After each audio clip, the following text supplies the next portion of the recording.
Assalamualaikum warahmatullahi wabarakatuh. Selamat datang di channel Ahmad Irfan Hadi, sebuah channel hidden gems yang hanya diketahui dan disubscribe oleh orang-orang yang beruntung menemukannya. Jadi di video ini saya akan menjelaskan mata kuliah dasar-dasar perencanaan transportasi, materi yang kedua atau pertemuan yang kedua. Ilmu-ilmu terkait dalam teknik transportasi. Jadi di teknik transportasi itu nantinya kita akan banyak sekali mempelajari tentang ilmu sosial, karena kita tahu sendiri bahwa transportasi itu erat sekali hubungannya dengan individu dan masyarakat. Jadi nantinya akan ada hubungannya dengan ilmu sosial.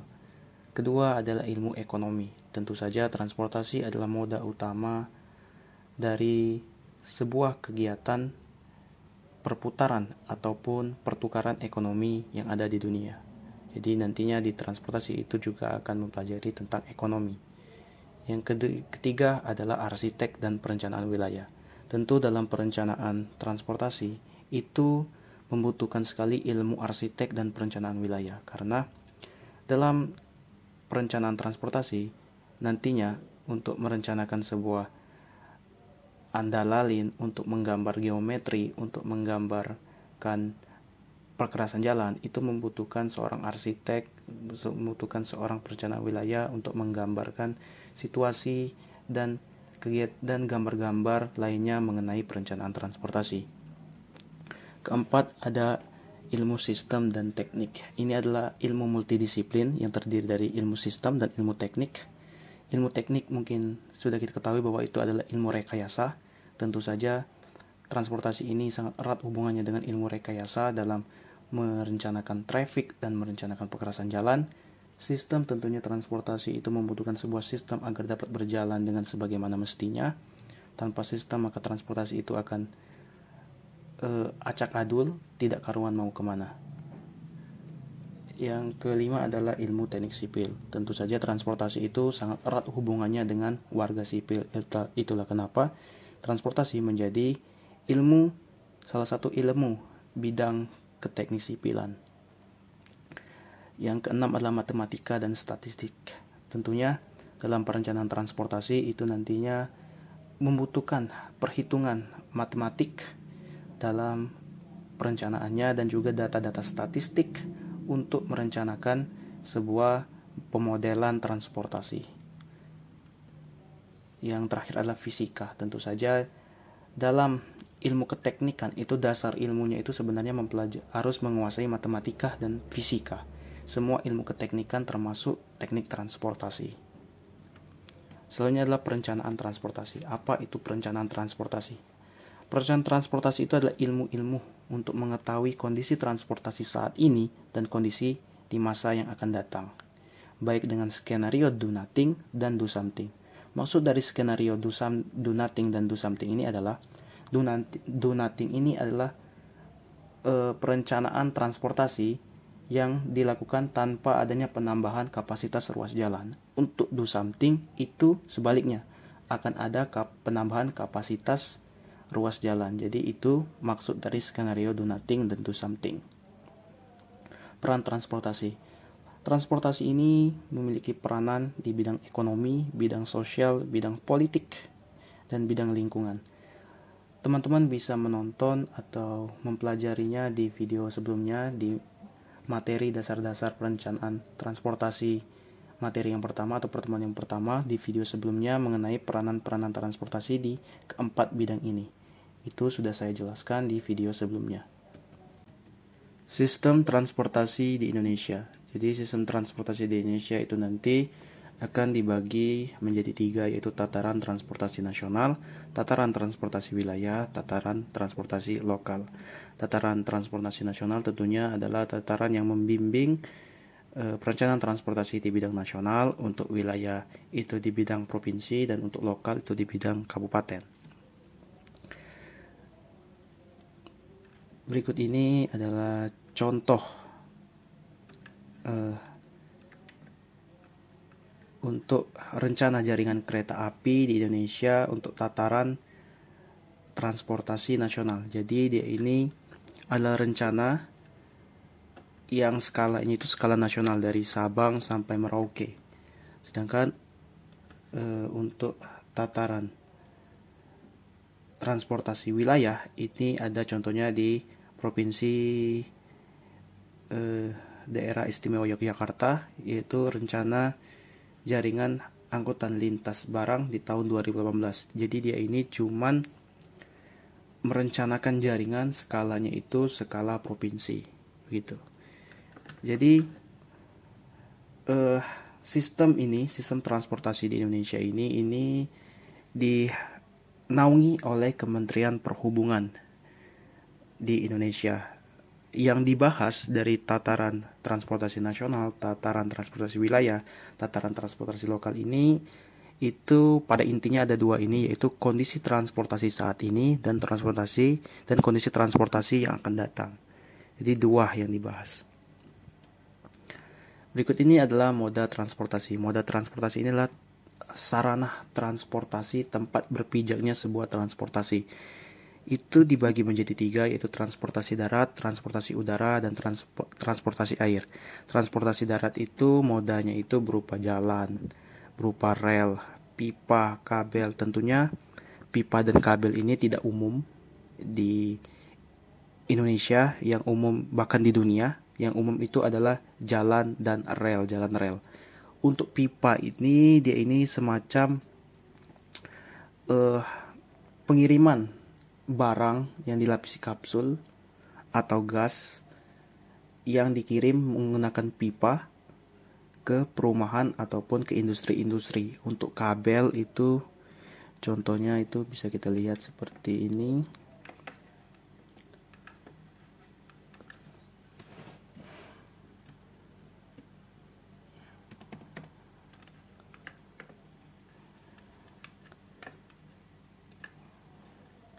Ini contohnya di beberapa negara, mungkin ada ini di Nigeria, dan di Indonesia ini belum ada tentunya. Bahkan ini di dunia juga belum umum transportasi menggunakan kabel seperti ini. Jadi kita akan lebih fokus di materi dasar-dasar perencanaan transportasi ini. Yang akan dibahas adalah moda jalan dan moda jalan rel, karena ini umum di Indonesia dan umum juga di dunia. Juga ada juga transportasi itu di udara, itu modanya itu domestik dan internasional. Domestik itu melayani penerbangan di dalam negeri, misalnya hanya di dalam negeri, misalnya Sumatera ke Jawa, Jawa ke Sumatera, atau Sumatera Kalimantan, Kalimantan Sumatera, atau Kalimantan Papua, Papua Kalimantan. Jadi cuman melayani penerbangan domestik dalam negeri. Kalau internasional tentunya antar negara, misalnya Indonesia ke Malaysia, Malaysia ke Indonesia, Indonesia ke Arab, Arab ke Indonesia, seperti itu. Ketiga itu ada transportasi air, itu modanya ada laut dan ASDP. ASDP itu adalah angkutan sungai dan penyeberangan. Intinya untuk transportasi air ini ada yang menggunakan moda laut, ada yang menggunakan moda sungai, seperti itu. Transportasi darat yang sudah saya jelaskan tadi, kita ini akan membahas jalan rel dan jalan raya. Jadi kita akan membahas moda transportasi darat yang pertama, yaitu jalan raya.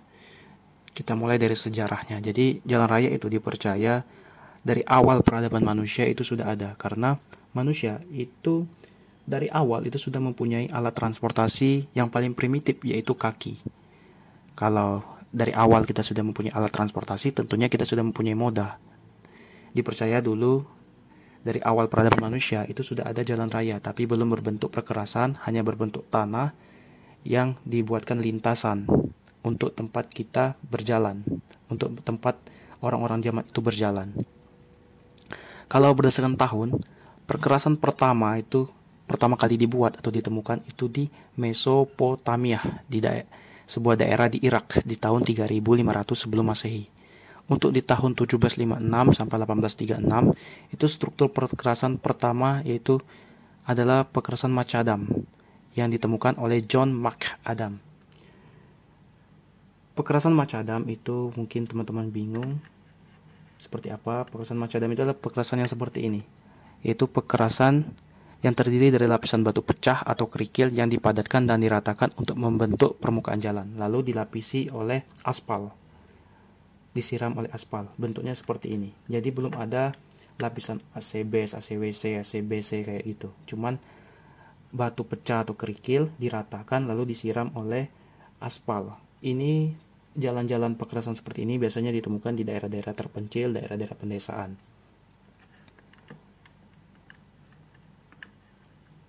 Selanjutnya ini ada di tahun 1716 sampai 1796, itu ada sistem lapisan batu pecah dilengkapi dengan drainase dengan kemiringan melintang yang ditemukan oleh Pierre Marie Jerome.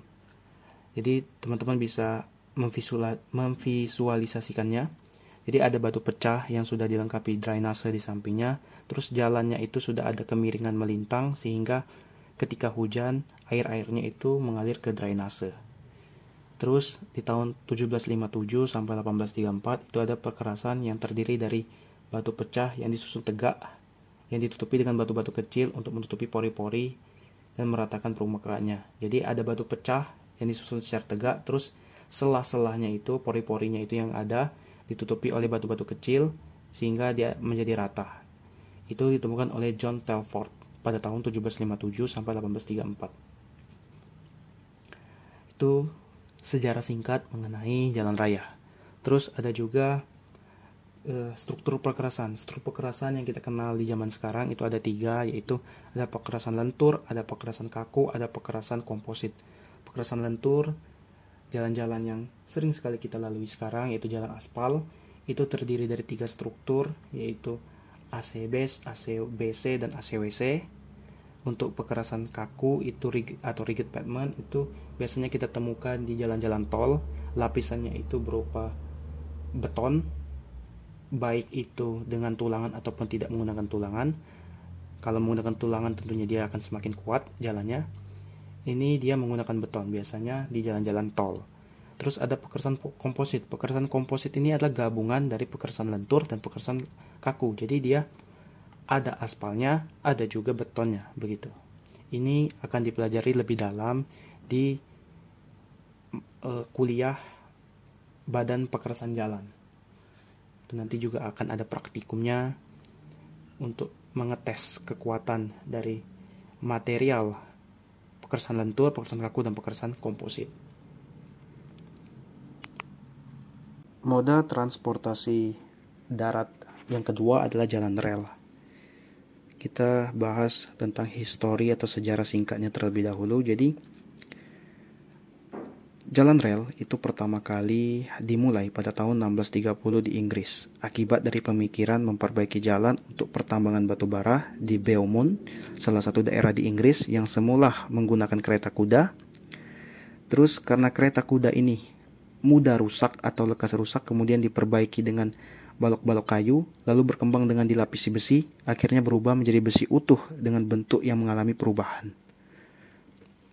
Keunggulan angkutan kereta api adalah sebagai berikut. Yang pertama adalah sebuah angkutan massal. Jadi transportasi kereta api ini mungkin adalah transportasi dengan kapasitas paling banyak yang ada, karena dibandingkan dengan mobil yang hanya berkapasitas paling banyak 10 orang atau pesawat terbang yang paling banyak kapasitasnya itu mungkin 600-an, tapi kereta api ini dia ini kapasitasnya itu paling banyak bisa lebih dari 1000 orang. Jadi dia ini menjadi sebuah angkutan mungkin paling massal, kapasitas paling banyak saat ini. Terus kedua adalah dia ini tidak polutif, tentunya dengan kemajuan transportasi seperti sekarang, bahwa kereta api itu sekarang sudah menggunakan bahan bakar diesel atau listrik sehingga dia tidak polutif. Yang ketiga dia ini hemat energi dan hemat ruang juga. Jadi karena dia massal tadi, dia menjadikan kereta api ini menjadi transportasi yang hemat ruang dan hemat energi. Hemat energi maksudnya adalah dia ini sudah menggunakan bahan bakar diesel dan bahan bakar listrik sehingga dia ini menjadi bahan bakar yang hemat energi. Aman dan lancar. Tentu saja bahwa maksudnya kereta api ini adalah transportasi yang bebas hambatan, sehingga dia dikatakan aman dan lancar karena dia bebas hambatan, berbeda dengan mobil yang bisa saja terjebak macet, Tapi kereta api ini beda, dia bebas hambatan. Bahkan ketika dia melewati jalan raya, itu akan ada palang pintu yang menghadang mobil motor untuk berhenti terlebih dahulu, untuk membiarkan kereta api itu lewat terlebih dahulu, saking bebas hambatannya, sehingga kereta api itu menjadi transportasi yang aman dan lancar. Jarang juga kereta api itu terjadi kecelakaan, kecuali memang ada orang tolol yang tiba-tiba tidur di jalan rel untuk buat konten. Itu pasti mati di lintas kereta api. Tapi jika tidak ada kecerobohan dari masyarakat sekitar, maka kereta api itu akan jarang sekali memakan korban atau terjadinya kecelakaan. Selanjutnya efisien. Tentu saja kereta api ini adalah suatu transportasi yang efisien dalam bidang ekonomi karena murah, terus dalam bidang ruang, juga dalam bidang waktu.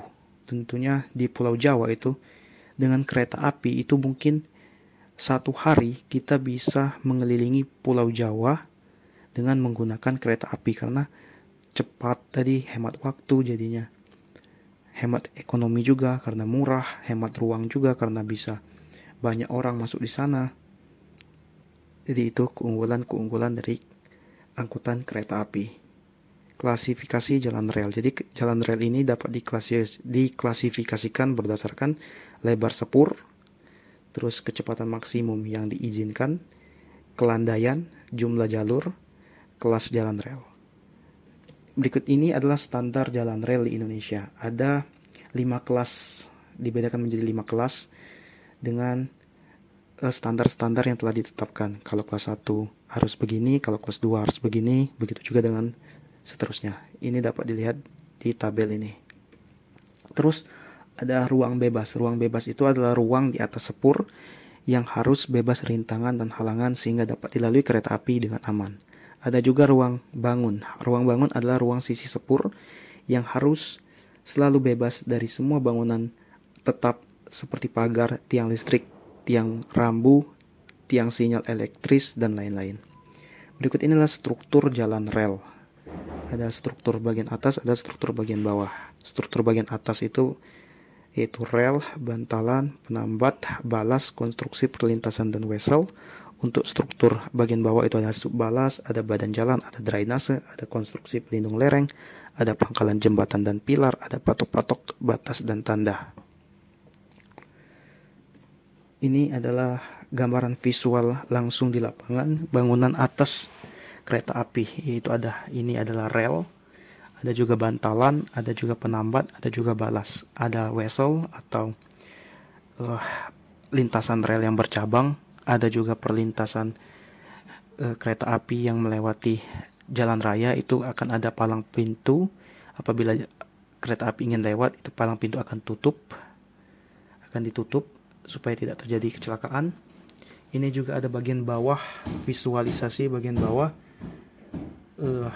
konstruksi jalan rel. Ini ada pangkalan jembatan dan pilar jembatan, ada konstruksi perlindungan lereng, yang ini, terus ada juga drainase yang ini. Terus selanjutnya ada jenis rel menurut panjangnya. Ada rel standar. Rel standar itu panjangnya 25 meter. Untuk rel pendek itu adalah gabungan dari rel standar yang digabungkan, maksimum panjangnya itu 100 meter. Untuk rel panjang itu adalah gabungan dari rel pendek yang disambung langsung di lapangan. Itulah sejarah singkat dan hal-hal mengenai jalan rel. Sebenarnya jalan rel ini untuk lebih mendalaminya itu ada mata kuliahnya tersendiri, itu jalan rel. Kalau di Universitas Bengkulu itu ada mata kuliah peminatan, jadi boleh diambil boleh tidak. Jadi untuk di materi dasar-dasar perencanaan transportasi ini hanya membahas kulitnya saja. Kita hanya perlu mengetahui sejarah singkatnya saja, mengetahui strukturnya saja, dan hal-hal penting lainnya. Tetapi kita tidak harus sampai sampai ke dalam, terlalu dalam, karena ada mata kuliahnya sendiri yaitu jalan rel. Ini kita perlu bahas sedikit saja, bahas kulitnya saja. Ya, seperti itu. Selanjutnya kita akan membahas moda transportasi udara. Jadi sebenarnya moda transportasi udara ini yaitu pesawat, yaitu alat transportasinya itu pesawat. Ini ada mata kuliahnya tersendiri, sama seperti jalan rel tadi, yaitu mata kuliah lapangan terbang. Jadi nanti akan dibahas lebih dalam lagi di mata kuliah lapangan terbang. Mata kuliah lapangan terbang ini kalau di Universitas Bengkulu adalah mata kuliah wajib. Jadi harus dipelajari, harus diselesaikan mata kuliahnya, SKS-nya harus diambil. Di situ nanti akan dibahas lebih dalam lagi, mulai dari struktur-struktur lapangan terbang, cara mendesain lapangan terbang, dan lain sebagainya. Di sini kita akan membahas sedikit saja, luarannya saja, kulitnya saja, mengenai moda transportasi udara, yaitu alat transportasinya berupa pesawat. Jadi sistem bandar udara itu dibagi menjadi dua, yaitu sisi darat dan sisi udara. Sistem atau sisi bandar udara dari sisi darat terdiri dari sistem jalan penghubung atau jalan masuk bandara, lapangan terbang, dan bangunan terminal. Sistem bandar udara dari sisi udara itu terdiri dari taxiway, holding pad, exit taxiway, runway, dan jalur penerbangan di angkasa. Ini adalah airport. Saya mengambil gambar, ini adalah airport Bandara Internasional Dubai yang terdiri dari 3 terminal, yaitu ini Terminal 1, Terminal 2, dan Terminal 3. Ini adalah airfield atau bandar lapangan terbang. Lapangan terbang itu tempat take off dan landingnya pesawat terbang. Ini adalah landing area, adalah tempat untuk landingnya sebuah pesawat. Bisa dilihat di sini. Ini adalah Air Traffic Control, ATC, adalah menara pengatur dan pengawas lalu lintas udara yang mengatur sistem keamanan penerbangan serta berwenang untuk memberikan izin dalam proses landas atau take off maupun pendaratan atau landing dari pesawat terbang. Ini adalah landing strip. Landing strip itu adalah garis seperti ini, garis kuning ini. Ini dinamakan landing strip. Ini adalah runway. Runway ini adalah bagian memanjang dari sisi darat bandara yang disiapkan untuk lepas landas dan tempat mendarat pesawat atau landing pesawat terbang. Ini adalah terminal bandara. Ini adalah gambar dari salah satu terminal bandara terbesar dan tersibuk di dunia, yaitu Bandara Internasional Dubai. Ini adalah taxiway. Taxiway ini adalah jalur yang menghubungkan antara satu jalur dengan jalur yang lainnya. Dalam hal ini misalnya apron dan runway. Apron itu adalah tempat parkir pesawat dan runway tempat landing atau take off-nya sebuah pesawat. Jadi menghubungkan antara apron dan runway atau sebaliknya. Ini adalah apron. Apron ini adalah tempat parkirnya sebuah pesawat terbang. Bisa tempat mengisi bahan bakar juga, bisa sebagai tempat mengangkut dan membongkar muat barang dan penumpang, dan lain sebagainya. Itu saja untuk pengenalan mengenai salah satu moda transportasi, yaitu transportasi udara, yang alat transportasinya adalah pesawat. Lupa tadi, transportasi udara ini modanya adalah domestik dan internasional. Moda domestik itu adalah melayani penerbangan di dalam negeri, untuk internasional itu antar negara, begitu. Selanjutnya kita masuk ke moda transportasi yang terakhir, yaitu transportasi air.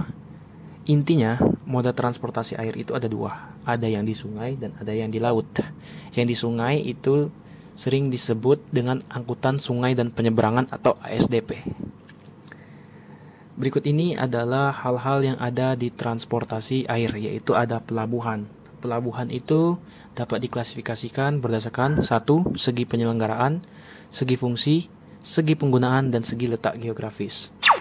Yang pertama, segi penyelenggaraan. Pelabuhan berdasarkan segi penyelenggaraan itu yang pertama ada pelabuhan umum dan pelabuhan khusus.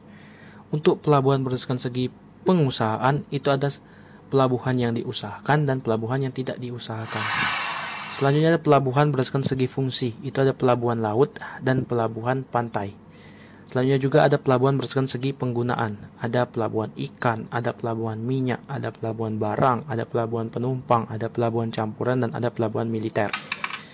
Pelabuhan berdasarkan segi letak geografis itu adalah pelabuhan alam dan pelabuhan buatan, dan yang terakhir ada pelabuhan semi alam, yakni pelabuhan campuran alam dan buatan. Juga yang namanya transportasi air itu adalah kapal. Contohnya tipe-tipe kapal sangat berpengaruh terhadap tipe pelabuhan yang dibangun. Jenis-jenis kapal dapat dijelaskan sebagai berikut, yaitu kapal penumpang dan kapal barang. Yang kedua tadi adalah moda transportasi air lainnya selain yang di laut, yaitu adalah angkutan sungai dan penyeberangan atau ASDP. ASDP itu adalah angkutan yang berfungsi sebagai jembatan bergerak yang menghubungkan jaringan jalan dan jalan kereta api yang terputus karena adanya perairan. Ini diatur dalam Undang-Undang Nomor 21 Tahun 1992 tentang pelayaran. Jadi pada intinya transportasi air itu teman-teman ada dua, yaitu moda transportasi air itu ada dua, yaitu transportasi yang di laut dan moda transportasi laut dan moda transportasi di sungai. Jadi intinya seperti itu. Jadi untuk materi dasar-dasar perencanaan transportasi pertemuan yang kedua atau materi yang kedua ini, saya menyimpulkan hal-hal sebagai berikut. Yang pertama adalah teknik transportasi itu mempelajari ilmu sosial, ekonomi, arsitek dan perencanaan wilayah, teknik sipil, matematika dan statistik, serta fisika. Akan tetapi pada intinya, dasar-dasar perencanaan transportasi atau transportasi itu nanti akan mempelajari perancangan atau perencanaan trafik dan perencanaan pekerasan jalan. Yang kedua adalah transportasi itu mempunyai peranan di bidang ekonomi, sosial, politik, dan lingkungan. Yang ketiga adalah sistem transportasi di Indonesia itu ada Tatranas atau Tataran Transportasi Nasional. Kedua adalah Tatrawil, Tataran Transportasi Wilayah, dan Tatralok, Tataran Transportasi Lokal. Yang ketiga tataran ini itu dinaungi oleh Kementerian Perhubungan. Yang keempat adalah moda transportasi itu ada tiga, yaitu transportasi darat yang umum digunakan itu adalah jalan rel dan jalan raya. Untuk transportasi udara itu modanya adalah domestik dan internasional, dan transportasi air itu ada di sungai dan di laut. Di sungai itu lebih sering disebut ASDP atau angkutan sungai dan penyeberangan. Itulah kesimpulan dari materi dasar-dasar perencanaan transportasi pertemuan yang kedua ini atau materi yang kedua ini. Segitu saja teman-teman. Untuk materi-materi selanjutnya akan dibahas di pertemuan-pertemuan, maksudnya di video-video selanjutnya. Terima kasih sudah menonton. Maaf jika banyak kekurangan. Wassalamualaikum warahmatullahi wabarakatuh.